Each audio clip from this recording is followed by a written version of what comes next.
kita arahkan hati dan pikiran pada Tuhan. Inilah Injil Yesus Kristus menurut Santo Markus. Dimuliakanlah Tuhan.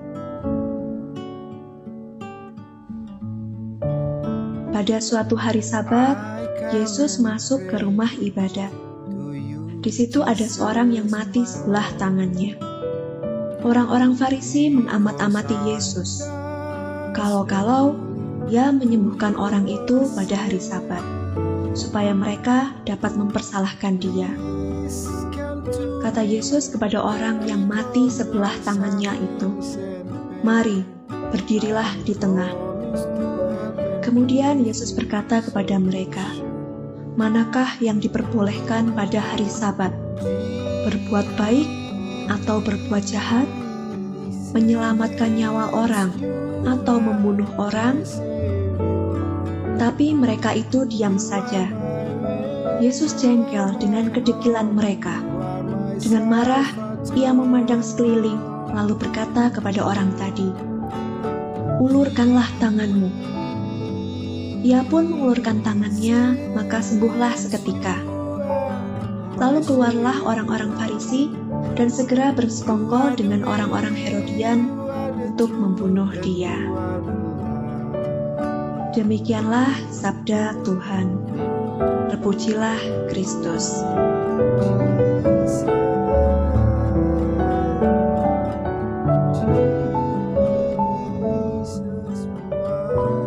Selamat pagi Ibu, Bapak, serta saudari-saudara.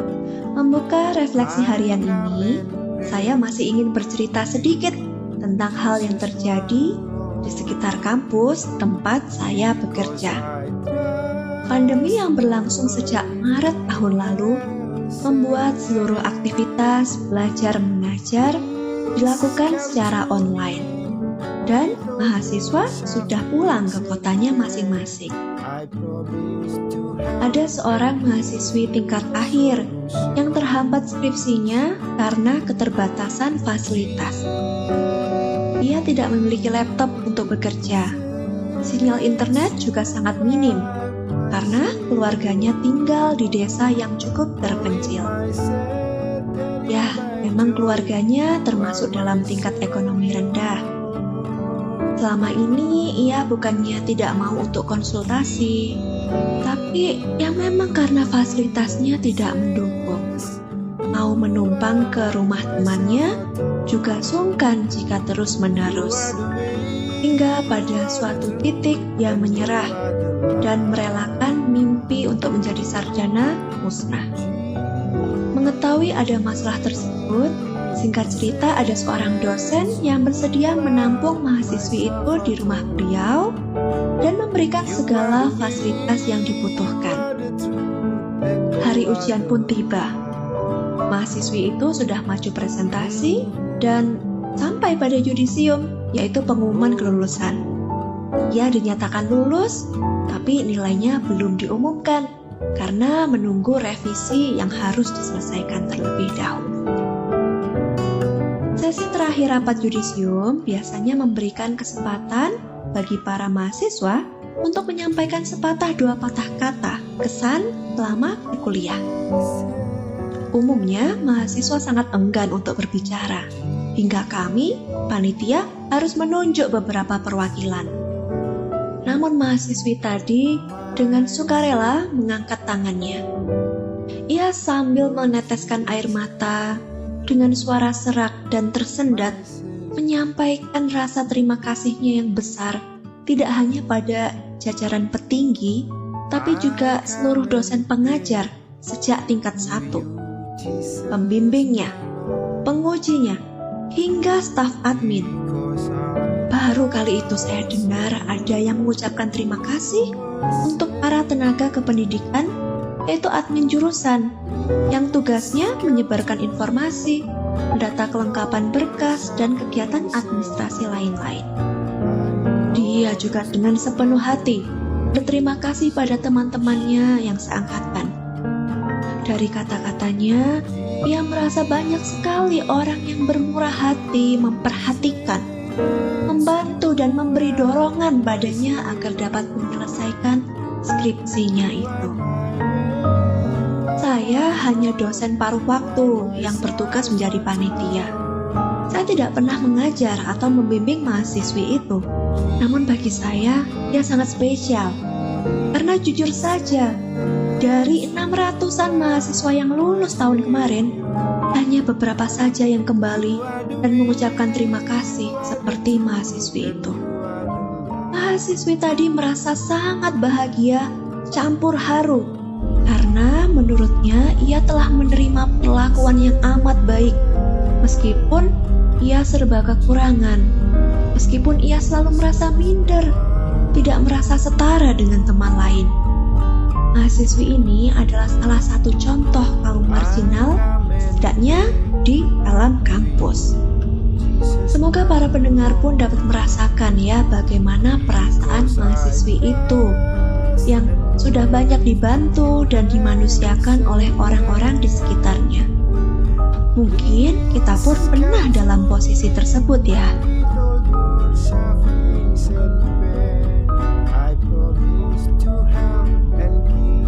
Mari kita kembali pada bacaan hari ini. Injil mengisahkan konflik yang terjadi antara Yesus dan orang-orang Farisi. Pada saat itu, Yesus melihat ada orang yang tangannya lumpuh sebagian dan tidak bisa berpartisipasi penuh dalam ibadah. Pada zaman tersebut, orang yang sakit atau cacat itu terjadi karena mereka dianggap orang berdosa dan mereka harus menanggung dosanya itu. Jadi, meskipun orang tersebut ada di sana, ia tersisihkan dan harus jaga jarak dengan orang lain. Itulah mengapa Yesus memanggilnya untuk bangun dan berdiri di tengah, di pusat komunitas. Kaum marginal harus tinggal di tengah masyarakat dan bukan tersingkirkan. Kemudian Yesus melontarkan pertanyaan pada orang-orang Farisi yang sejak awal telah mengamat-amati Yesus, seperti Hena sedang mengawasi mangsanya. Pertanyaan yang dilontarkan Yesus bukan pertanyaan yang bisa dijawab dengan ya atau tidak, tapi berupa opsi, berbuat baik atau berbuat jahat, menyelamatkan nyawa orang atau membunuh orang. Orang Farisi tidak menjawab. Kemudian Yesus meminta orang cacat tadi mengulurkan tangannya dan menyembuhkannya. Yesus meletakkan kemanusiaan di atas hukum.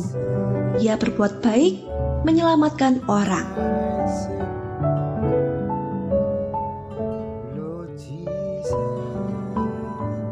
Kejadian dalam Injil hari ini berlangsung pada hari Sabat, yang menurut aturan zaman tersebut artinya tidak boleh bekerja pada hari itu. Tapi kembali lagi, secara teknis menyembuhkan adalah pekerjaan, dan artinya hal tersebut sangat dilarang pada hari Sabat. Saat itu juga respon orang Farisi adalah keluar bersekongkol dengan para Herodian untuk menghabisi Yesus. Maka jawaban mereka yang tersirat atas pertanyaan Yesus tadi adalah berbuat jahat dan membunuh pada hari Sabat. Bagi orang Farisi, Yesus adalah orang yang berbahaya. Sebetulnya, masalah utama orang Farisi bukan tentang melanggar hukumnya, tetapi mereka ingin menyingkirkan Yesus. Mereka ingin membunuh Yesus karena mereka tidak dapat mengaturnya.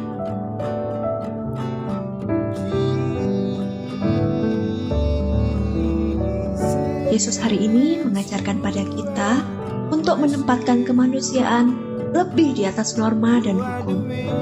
Bagaimana dengan kita? Sekarang, mari kita coba jawab beberapa pertanyaan ini. Pertama, dalam lingkungan sekitar kita, apakah kaum marginal masih tersingkirkan dan terabaikan? Kedua, apakah kita menjadi orang yang meletakkan hukum di atas rasa kemanusiaan? Setujukah para pendengar atau menolaknya?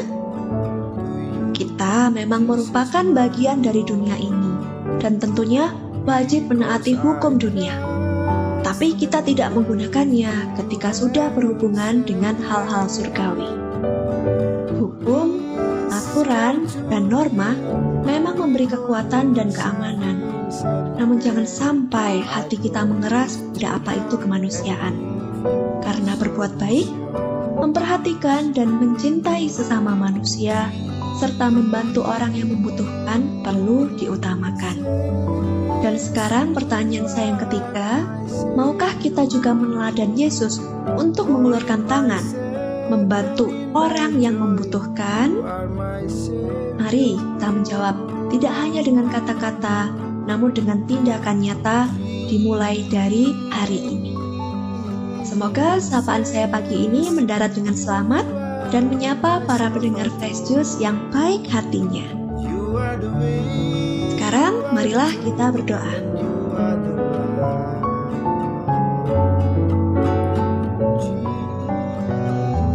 Allah Bapa yang Maha Baik, terima kasih atas hari baru yang kami terima ini. Terima kasih atas cinta-Mu yang mengalir setiap hari.